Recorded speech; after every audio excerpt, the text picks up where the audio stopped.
morning and welcome to our first Leaders Live for 2024. Belated Happy New Year to everybody. I hope everyone had a great Christmas.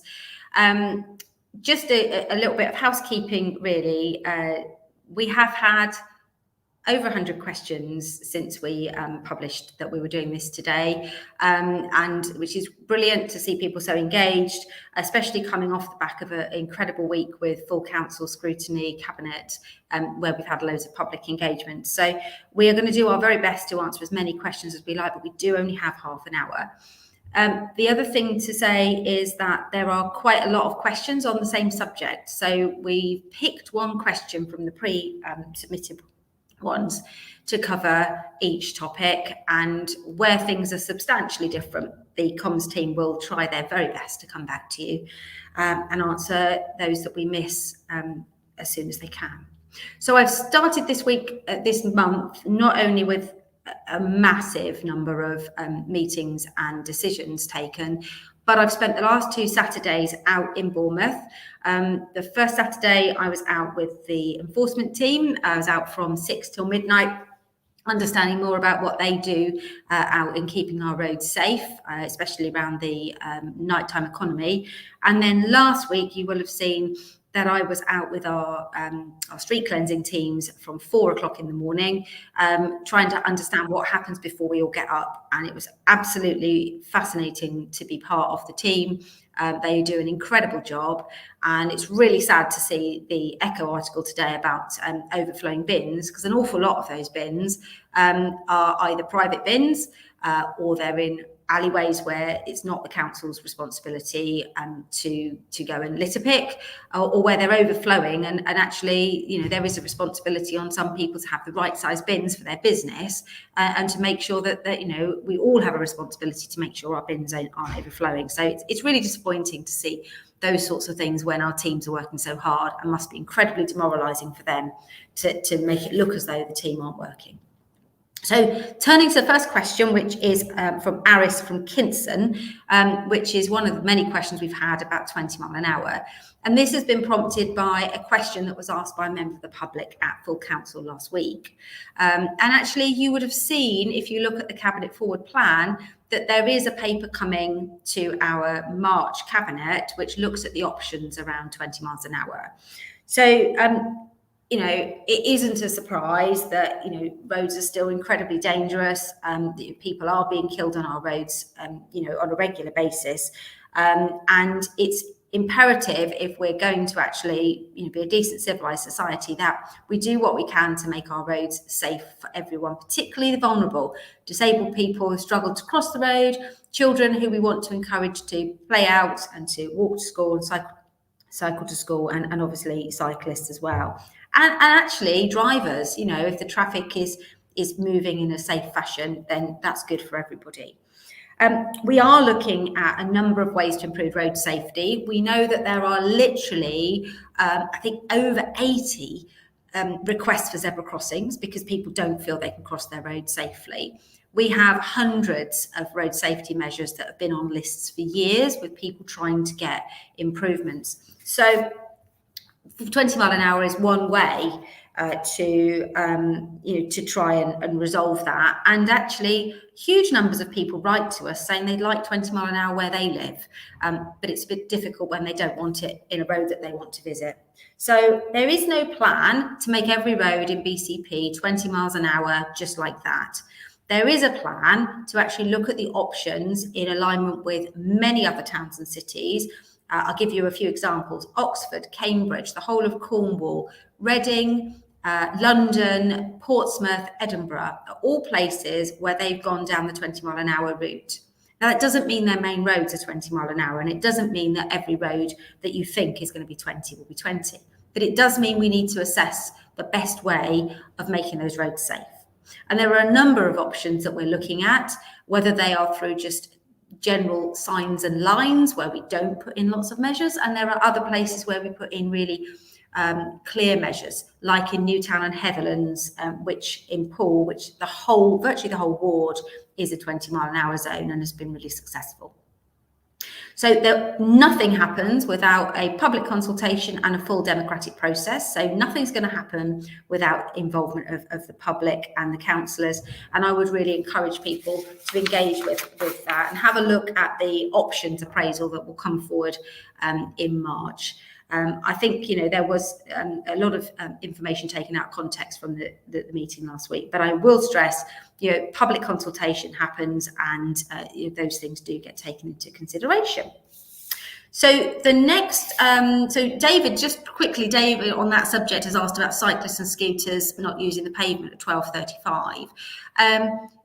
Just very, very quickly, if cyclists and scooters are using the pavement, that is an offence that the police have the responsibility to enforce. Clearly, that is not for the council to enforce.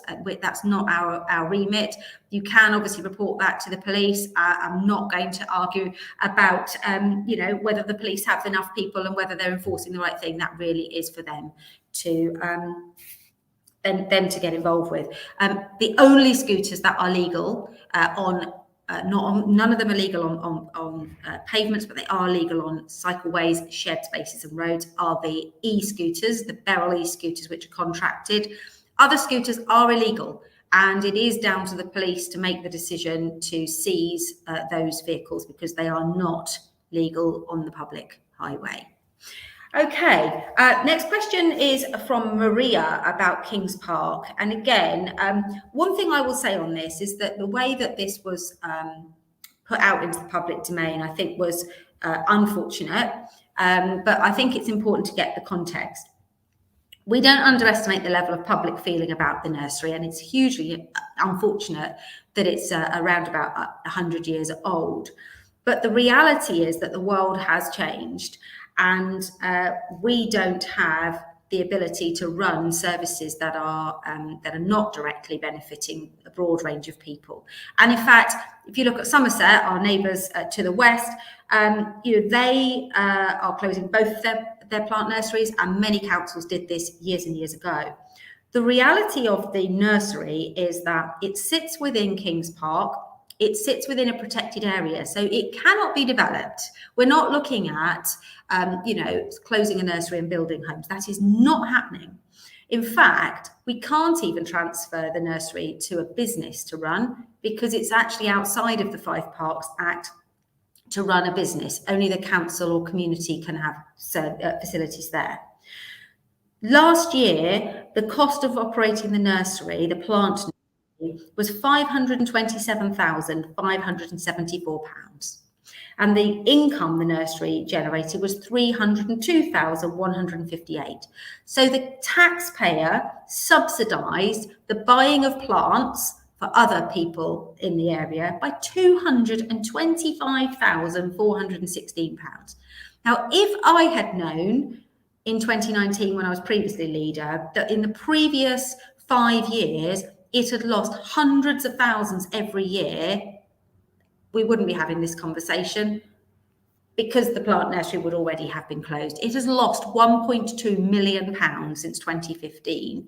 And we weren't aware of that when we came in. We are now, and therefore it's absolutely right that the subsidy is removed. What I can say is within hours of us announcing that we were going to do that, within hours of announcing that the nursery could not be funded by the council anymore, we've had offers from community groups and charities to take that on, use the site for different purposes, and those conversations are progressing. And I think we have to be realistic. Until you press the nuclear button and actually say this has to stop, people don't come forward. But they have, and I'm confident that we do have a solution to this. We have held back £10,000 from the budget in last year to help to move those community conversations on and make sure that a community organisation can take it on. And the following year, that 10,000 will come out of the budget, that final 10,000, so that it becomes self-sufficient. But, it absolutely is a protected site, but it's absolutely not appropriate for people who live in West Howe or Highcliffe or anywhere else to be funding discounted hanging baskets for people in Bournemouth as much as people might like them. So while we're talking about parks, let's move on to the conversation and the question from Kay about the closure of one of the entrances to Poole Park. So Poole Park was gifted to the people of Poole a long time ago as a park. Over the years, more and more people have used it as a cut through to get from the town out towards Lilliput and back again to avoid using the main road. That's not what it was designed for. It's a park. In fact, the road in the park and up to the park gates is not even public highway. So it isn't a road, it's an access point to the park.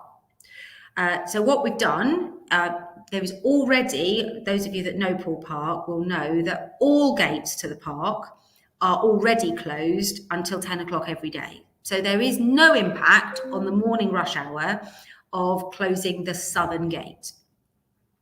At the moment, if you are passing through in the morning to go to school or to work, you use the standard road. But in the afternoon and during the day, you can come back through.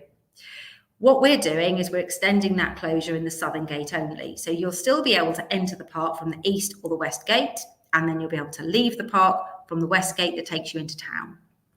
The vast majority of people that are using the park are coming from the north. Those that are coming from the south won't be able to come in via that gate. They will be able to come in via Civic Centre. There is absolutely no loss of parking. None at all. Every single parking space in there, disabled access, is all remaining. What's stopping is the ability to come in one gate and leave out of that second gate. The reason that we're holding the trial and the consultation at the same time is that we know from past experience that when you suggest you're going to do this, what happens is people automatically say, oh my goodness, this isn't going to work. And then you end up with thousands of people without any evidence, many of whom don't use the park and many of whom never use the southern gate. And I have people complaining to me who live in Oakdale and Camford Heath saying what an outrageous thing it was when they don't use those gates. They clearly are using the gates that are remaining open. So there's an element of outrage from some people. The reason the trial is taking place at the same time is so we can actually see what happens. For 2 weeks, we're experiencing, is there chaos on the roads in the afternoon rush hour? It makes no difference in the morning. You have the opportunity to have your say. We will be looking at all of those responses. We'll be looking at the responses to the previous trial closures. Obviously, Keyhole Bridge was something which had overwhelming support at the time and was overturned by the previous administration and then legally challenged because the public were in support of it. But there have been previous closures in the park in the past, and we need to look at the evidence and see what the outcome is. But no permanent decision will be made until the consultation results have been looked at, and actually the traffic results. That's what we need to look at. So this is an evidence-based trial, effectively. The next question we've got is around Highmoor Farm. And this is a really difficult one to talk about today because it's very live. So the question is about why have we not upheld democracy and published the planning decision notice? So I would just point you to the fact that today we have the planning committee sitting at the moment, actually. And so I don't have access to it because I'm sat here with you guys, but it is available on YouTube. You can watch it later. But it's a really complicated situation, but just in a nutshell, when planning committee make a decision, that decision gets published. But if a decision hasn't been finalised, then you don't publish the decision until it's finalised. And because this is a really complicated one and there is the risk of a legal process following, we have to actually be really careful about the risk to the council of being exposed to considerable costs. And remember, council money isn't our money, it's your money, it's your council tax. So doing that final determination has risk.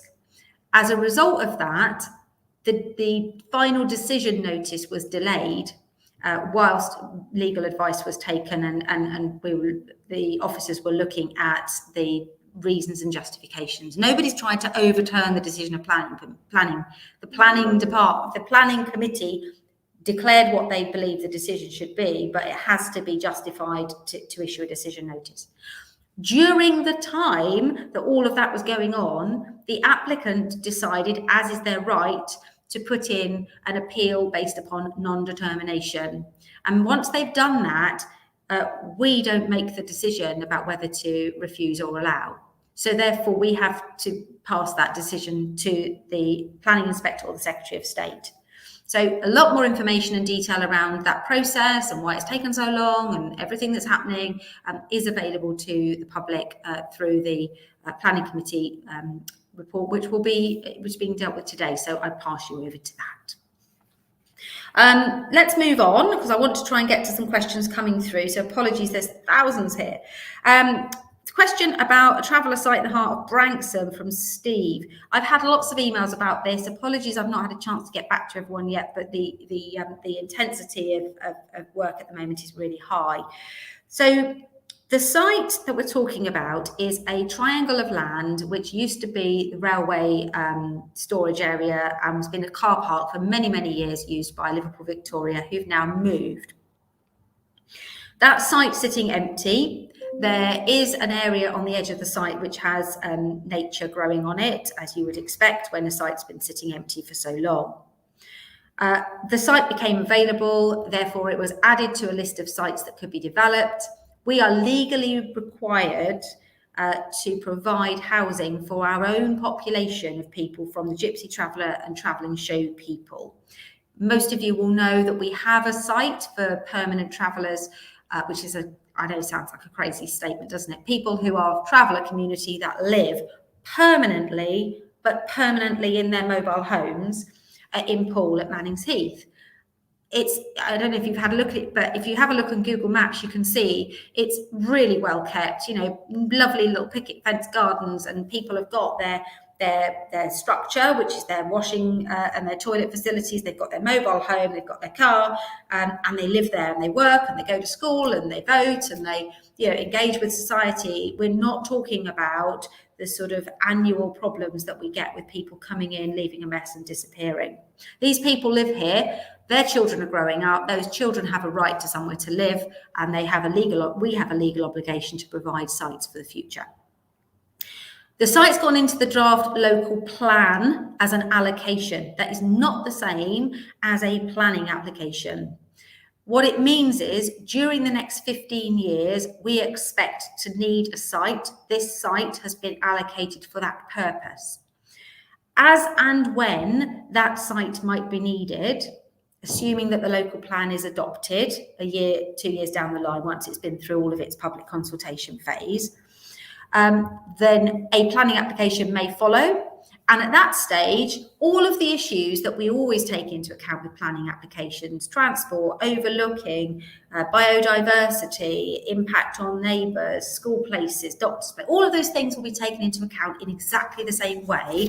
But there is really an issue. We've got to be incredibly careful that we don't end up saying, I don't want the travellers living here, I don't want it for someone else. And there's been some really unpleasant emails I've had, which I'm not going to engage with, in terms of I don't want those people there, but I don't mind somebody else.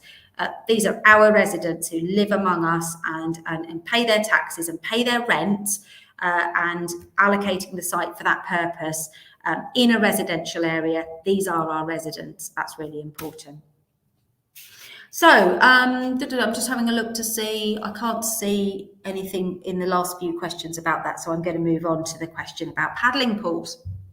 Again, this is another really difficult decision. So Barry asked specifically about Red Hill paddling pool, but I want to just cover the 4 paddling pools that we have. You'll be aware that we had a £45 million shortfall in our budget this year. Combination of things: lack of funding from government, spending of most of the reserves under the previous council, which means we can't put off difficult decisions. We have to make those difficult decisions. We have to live with them. So the paddling pools, we asked in the summer officers to look at whether there were community groups that would be in a position to take on the management of those paddling pools. We have 4. We have Hamworthy, Red Hill, Littledown and Christchurch Quamps. And we started conversations with groups in those areas to see whether they could take them on. Those conversations are going well, but those conversations were not at a stage where we could say that those paddling pools are protected at the time we had to start talking about the cuts that were being made. And again, going back to my previous comment around the pressing the nuclear button, you know, we've got people who said in the past, yeah, we might talk about it, and haven't come to the table. But when the reality hits, they've come to the table. So we're confident that Littledown has been taken on with BH Live, so that's fine. With Christchurch Quants, there's, I think, a press release has already gone out to confirm that Christchurch Town Council will be working with that. And we're still talking to the Parks Foundation at Red Hill and the Friends of Hamworthy Park about that. We're not there yet. So if you do have a community group or you can help in some way, we still want to hear from you, because we don't want to lose these paddling pools, and we'll do what we can to help community groups take them on. But we simply don't have enough money to run everything. Now, of course, if the government come forward with an improved settlement, which, you know, you never know, there's an election coming, they might do. There are a number of savings that we've got to make, and it may be that we're able to move on some of them. But we are literally struggling with, you know, with doing basic services. So we just can't hold on to everything. We've got a question from Jackie, which is a sort of quite a vague question about why is the council targeting vulnerable people who live in Bournemouth? I don't know where this question comes from, but I hope I've just explained about the massive funding gap that we've got. And I want to give you a bit of an idea. I do this quite regularly, and people say, I wish this was said more often. We have really vulnerable people that we have to look after, and it's right that we look after them. But over about 3/4 of the money that we get in from council tax, business rates, fees and charges and grants goes to adult social care. So we have young children whose care, because they're not able to live with their family, they've been taken into care. They may have disabilities, they may have behavioural issues, they might have you know, all sorts of other trauma-based issues. We have young people that cost us over £1 million a year to provide care for, and we'll be providing care for them for life. So in some cases, that's 10, 20, 30, 50 years of spending £1 million a year on an individual. We have adults with complex disabilities that take 4 people to look after, where we've had to build properties for and provide round-the-clock care. Councils were not designed to do that.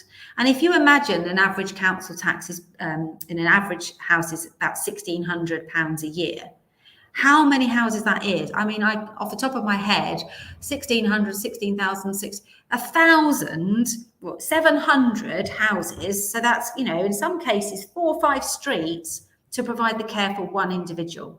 So when we're having to make difficult decisions about making savings, we have to balance that against 3,500 children that have education, health and care plans with, in some cases, really expensive education costs that are funded by the council, 550 children in care, you have thousands of adults living in dementia homes that are the responsibility of the council. It's hugely, hugely important that those people come first. But for those people that don't fall into those categories, you know, we're working really hard with our household support fund, which is providing grants to people, income, so that people can actually you know, get through the winter, pay their energy bills.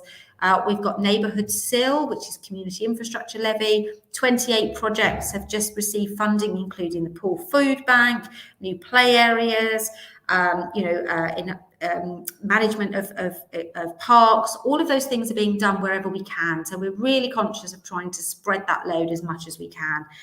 But we absolutely want to put the vulnerable first. And the way we do that is to protect the vulnerable services. So moving on, gosh, this is a bit depressing, isn't it? Anyone got any good news? Good news and bad news. So there's a question from Emma about Christmas. So Christmas was wonderful, but wasn't it wet? December was not good for us in our town centres. It was really good in some of our districts. Emma's absolutely right. Some of our trading districts are doing incredibly well. And most of our trading districts are getting funding from the council to improve them in batches. I intend to do 3 at a time, working with local trading groups to improve them. But the reality is that big towns like Bournemouth had big reductions in footfall over Christmas year on year. And that's partly to do with the changing nature of shopping. People are going online, people are using more niche shops, they're liking to use their local independents. Actually, we know from what was being said in the inflation figures, people have got less money. People were spending less on Christmas. People weren't buying presents for extended family and, you know, huge piles for their children. They were buying less. They were staying at home. And the reality is that, you know, town centres have got to rethink. That's why we held our town centre summit. That's why we did our town centre survey. I've got a meeting on the week after next, and it's the 1st of February, with Michael Gove up in London to talk about how we can help town centres and how we can make town centres renew. One of the problems, I've talked about it before, is about rent and rates. We don't own most of the property, so the rent isn't down to us, it's down to the landlord. We don't set the rates. Rates are set by government. And what we need is a government that actually recognises that and supports town centres, be they trading centres like Winton, Broadstone, Ashley Road, Highcliffe, or be they central town centres. So Christmas Tree Wonderland was amazing. We're working as hard as we can to make sure the Christmas Tree Wonderland is as good this year as it was last year. Poole Maritime Trail was apparently voted the best in Dorset, which was brilliant. And Christchurch, I know they had a few niggles when their Christmas tree lights went up, but, you know, they looked lovely in the end. So, you know, we are going to carry on supporting where we can. I'm really worried. We've only got 4 minutes left. I'm going to try, if the guys don't mind, I'm going to go 5 minutes over if that's allowed. So I want to get the last pre-done question, and then I'm going to try and get through a couple of bits on here. Homelessness. We are currently in what's called SWEP, Severe Weather Emergency Protocol. It's a really important part of what our teams do, working with St Martin's and other voluntary sector charities. During difficult weather, we're able to bring people in that otherwise we just don't have the capacity to do. And last weekend we had SWEP because the temperature falls below zero. We're currently in a period of SWEP. It's due to expire today, but we're waiting to see whether the weather forecast is for an extended period below 0 degrees. If that happens, we might see it extended. So watch out for our social media. During that time, we do everything we can to bring everybody inside, and we use that time to engage with people. And I'm really, really proud of the work that teams do whilst those people are inside being accommodated, to make sure that we have helped them with their benefits. We understand if they've got substance issues. We understand they've got mental health issues. Can we help them to apply for housing? You know, is there somewhere else they need to be? Have they found themselves here, want to be back home and can't get there? Those things we're doing all the time. We're also working with the Royal Palaces, with Homewood, which is the Prince of Wales leading a project with 6 places around the country, and that's a really innovative project. We're going to be part of a documentary in October, so watch out for all the things that the team are doing.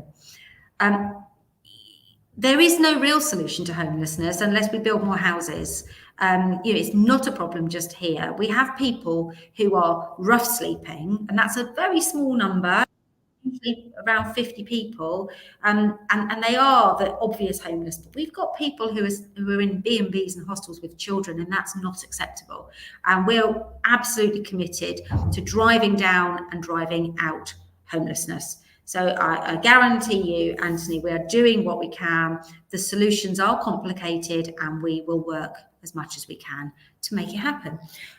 Jeff Beck doesn't like my Leaders Live, so not a problem, Jeff. Feel free to not come back. I won't mind. Apparently, I upset somebody by suggesting that we should put people in the town jail. It clearly was a joke. We don't have a town jail. It goes back about 500 years. But sometimes when you're getting a lot of grief, somebody asked me how I was. I'm absolutely exhausted, and it's really not fun when you're being attacked from every side. So sometimes you have to have a bit of a joke on social media, and there we go. Sophie Greenwood asked a few minutes ago, have we decided about whether we're getting an air festival this year? Let's just clarify the situation with the air festival. The Air Festival is due to go ahead this year. It will be a 3-day event in the usual weekends, very beginning of September, Thursday, Friday, Saturday. We are currently looking for sponsors. We've had a really good response so far. Businesses are coming forward to assist us. We're looking at ways the public can donate. We're looking at possibilities of prize draws with some great prizes. We're looking at premium parking offers so that people who are prepared to pay a lot of money to get the very best spaces and get all the extra bits and bobs, that they can contribute that way. We have put a smaller budget aside for it. Going back to the financials, we've put £200,000 in this year. That's as much as we think we can afford to do, and there's £100,000 shortfall in the overall costs based upon this year. And we're hopeful that with all of those things we're doing, and with the brilliant engagement of the hotel and hospitality industries, all of the tourism people and the businesses locally, and particularly the work around economic development, working with businesses to see how they can benefit from being associated with the Air Festival, that we'll fill that £100,000 gap, but it will be going ahead this year. What we can't be sure of is what will happen in the future. And the reason we can't be sure of the future is we don't know what the future holds in terms of all sorts of things about the future of air festivals across the country. But also, we need to see whether the businesses are going to step up and whether they're going to be part of the solution, because we don't think it's right that people who we shouldn't be paying for plant nurseries, for hanging baskets, we shouldn't be paying for the Air Festival for people to come and have a free event. We can't make it a chargeable event for everyone because of where it is. So we're trying to find ways of people contributing in other ways. So we genuinely are doing everything we can, and we're looking forward to the Air Festival. And you need to make sure on a holiday so it doesn't clash with that. Okay, it's 2 minutes past. We have gone over time. I'm going to have to call it a day, and the team are going to do as best they can to answer the other questions for you. We will keep on doing this every month because it's really important that people engage. And I would encourage people, come along to council meetings. They are public, meetings in public. All of our meetings have the opportunity for people to ask questions. If you can't turn up in person, the question can be asked on your behalf by a member of staff. So please do engage, because we really want to hear from you. We're finding ways to do that in as many accessible ways that we can. So with that, I'm going to bid you farewell, and hope you have a good rest of January. Stay warm. Bye-bye.